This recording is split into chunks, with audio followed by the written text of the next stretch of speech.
वो ग्लो जो most desirable है आपके लिए, लेकिन अभी तक आपको नहीं मिला। Though you buy lots of expensive products, you go clinic to clinic, get your treatments done, उसके बावजूद भी ऑल इन वेन। आपने कभी चेकआउट किया है अपना रूटीन? सबसे पहले तो आप ये चेक करें कि आपकी डाइट प्रॉपर है या नहीं। सेकंड, आपका रेस्ट या स्लीपिंग रूटीन, क्या पता आप डीप स्लीप सोती ना हो, क्या पता आपको 2 घंटे से ज्यादा की नींद नहीं आती है, स्ट्रेस का कोई हाल नहीं है और फिर भी आप ग्लो नहीं कर रही। तीसरा बहुत इंपॉर्टेंट फैक्टर इन दोनों फैक्टर से मिलके बनता है और वो है टाइम मैनेजमेंट। क्या आप हर चीज को सही वक्त पर कर पाती हैं? चाहे वो सोना हो गया, चाहे वो खाना हो गया, चाहे वो काम करना हो, इन सब को टाइम मैनेज करना बहुत जरूरी है।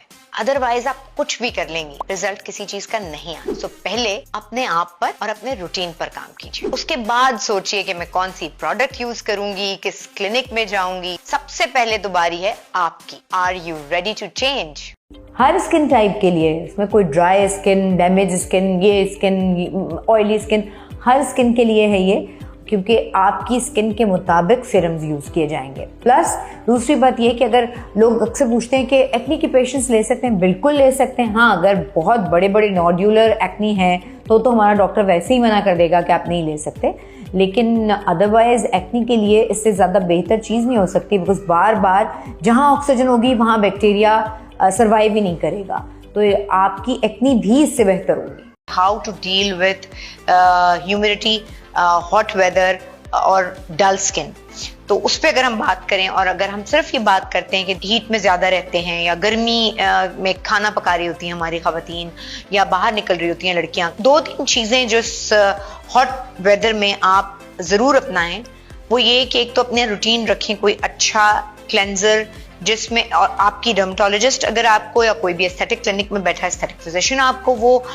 एड्रेस लिख के देता है, प्रिस्क्राइब करता है, सजेस्ट करता है, तो नथिंग लाइक इट, बिकॉज वो according to your skin type करेगा। एक्सफोलिएट करना शुरू करें अपनी स्किन को इस हीट की जो बैड इफेक्ट्स हैं उनसे बचाने के लिए। पाकिस्तान में 6 महीने बहुत गर्मी के होते हैं, तो उसमें कोशिश किया करें कि आप एटलीस्ट 2 या 3 सीरम्स को ऑल्टरनेट अपने पास रखें। इसमें could be retinol, could be vitamin C, could be hyaluronic acid, depending upon again type of your skin and your routine. Let's talk about some skin summer tips. एक ऐसा मौसम जो मुझे और आपको जितना नापसंद हो, उसमें बहुत सारे फायदे भी छुपे हैं। So you have to keep few things in mind. Number 1, if you have oily skin, make sure that you wash your face thrice a day. Number 2, keep yourself hydrated.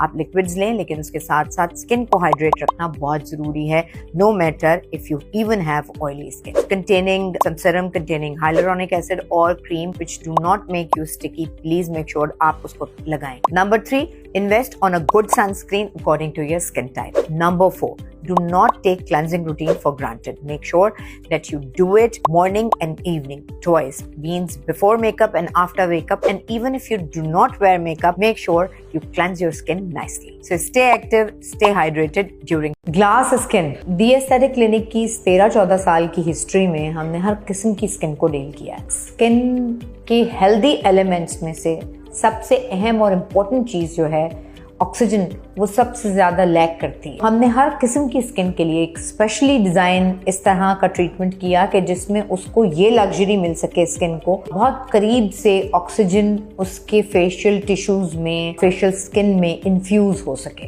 तो उनके बड़े प्रॉब्लम्स भी बहुत छोटे होके नज़र आएंगे। और वो क्लिक कर गया फ़ौरन, क्योंकि हमने बहुत सारे एक्सपेरिमेंट्स किए, हर किस्म की स्किन पर किया, और हमने देखा कि ऑक्सीजन के ज़बरदस्त रिजल्ट्स आए। ये जो रेटिनॉल और इतने सारे तुम लोग सीरम्स ले रहे होते हो, इतने महंगे महंगे, एक सस्ती सी चीज़ है, लोकल पाकिस्तानी मेड।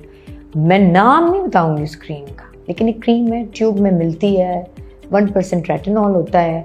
उसको तुम कोई भी अपने मॉइस्चराइज़र में मिलाकर पूरे फेस पे भी यूज़ कर सकते हो, and specially on your acne marks, जहाँ एक्नी हो रहा है, पिंपल, उस पर भी यूज़ कर सकते हो। बहुत अच्छे रिजल्ट्स होते हैं, और यस, नाम नहीं बताऊंगी। चेहरे पे झाइयाँ तो पाकिस्तान में 2-3 क्रीम्स हैं जिनके मैं नाम नहीं लूंगी, उनकी वजह से। अच्छा जी, और अब आप उनका नाम भी नहीं देंगी? नहीं, नाम नहीं ले सकती, क्योंकि वो लॉसूट फाइल, मैं गरीब आदमी हूँ। लॉसूट फाइल हो जाएगा। और नहीं, अच्छा, वैसे अगर हम गाइड करना चाहें लोगों को जी, क्या एहतियाती तदाबीर हो सकती है, या सोल्यूशन फिर क्या हो सकता है? चलें, अब एक मसला एहतियाती तदाबीर, एस्थेटिक में कोई सोल्यूशन है उसका? देखिए, एक दफा अगर पिगमेंटेशन हो जाती है तो वो नहीं जा सकती। अगर वो स्किन की डीप तहों में चली गई है तो वो पिगमेंटेशन कभी खत्म नहीं हो सकती, कम हो सकती है, ठीक है, थोड़े वक्त तक। फिर आपकी जैसी ही जनरल हेल्थ कंडीशन नीचे आएगी वो फिर एकदम दोबारा उभर के आएगी। बस कोशिश ये करें कि ये जो आपको क्रीम्स बेची जाती हैं, एक मखसूस रंग आपका ये हो जाएगा और यूं हो जाएगा, इस तरह के एड्स से परहेज करें देखने से। मेडिकल भी कुछ प्रॉब्लम्स हो सकती हैं जिनकी वजह से डार्क सर्कल्स होते हैं। जिन दिनों में आप बीमार होते हैं, जिन दिनों में आप बहुत ज़्यादा सो नहीं रहे होते, अच्छी नींद नहीं ले रहे होते, स्ट्रेस में होते हैं, या आपकी आंखें बहुत खुश्क रहती हैं और आप बहुत खुजाते हैं, तो भी डार्क सर्कल्स हो सकते हैं। तो रिकमेंडेशन फॉर डार्क सर्कल्स, एक तो सबसे पहला good hydration darling, good hydration, अच्छी मॉइस्चराइजेशन, सिर्फ मुंह के लिए नहीं बल्कि डार्क सर्कल्स के लिए, इस पूरे रिम के लिए बहुत ज़रूरी है। एक तो ये कीजिए, और इसके साथ साथ सन ब्लॉक लगाना डार्क सर्कल्स पे और लिप्स पर मत भूलिए। और तीसरा ये कि आप आई केयर सीरम यूज़ कर सकते हैं।